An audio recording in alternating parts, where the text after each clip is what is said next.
a dyma fy fideo. Fi fyddwn yn gwneud poster gy i dyluniad.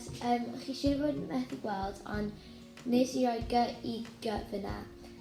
Ond fi'n mynd i peintio fe. A na gweld ti wedi sychu, felly mae'n amser i cael gwared o'r tap. Tap wedi dod off, felly fi'n mynd i mynd drosto fe gyda pen di. Gorffen, fi'n credu fi'n mynd i roi yn fy ffenest a gobeithio chi cael hyn. Fy enw i yw Libby a dyma fy gweithgaredd coginio. Fi'n mynd i fod yn gwneud smoothie. Gyntaf, mae'n bwysig i golchi dwylo.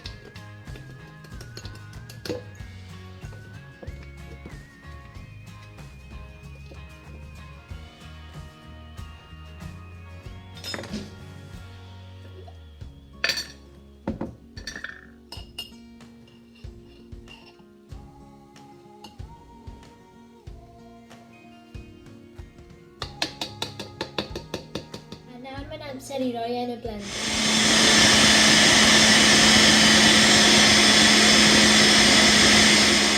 Felly, hi'n mynd i fod yn trio smoothie gyda ni.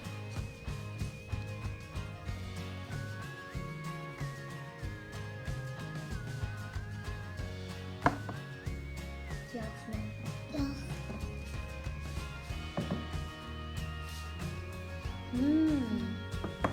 Mae'n dda. Fy enw i Libby a heddiw fi'n mynd i bod yn gwneud y gweithgaredd sydd yn edrych.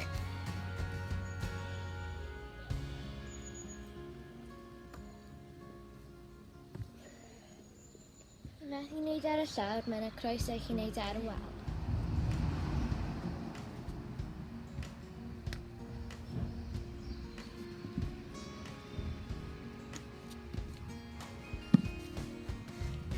Ydych chi'n gallu gwneud. Rwy'n mae'n modd i chi dod lan ar lawr, dim ots os chi ar y wal neu ar y llawr. Nod od iawn yma. Mae'n bosib i teimlo fel mae yna ddim llawer o bethau i'w wneud, ond mae yna llawer o bethau i'w wneud. Rydw i wedi bod yn brysur iawn yn ddiweddar, nad ydw i'n gallu gadael fy nhîm. Enghraifft, rydw i wedi bod yn gwneud llawer o ymarfer corff, helpu mam yn y tŷ, coginio neu cael fy chrefft a chwarae gemau gyda fy nheulu. Mae rhaid ddim ond yn cadw chi'n brysur ond yn hwyl i wneud, a mae yna llawer iawn o bethau eraill i wneud.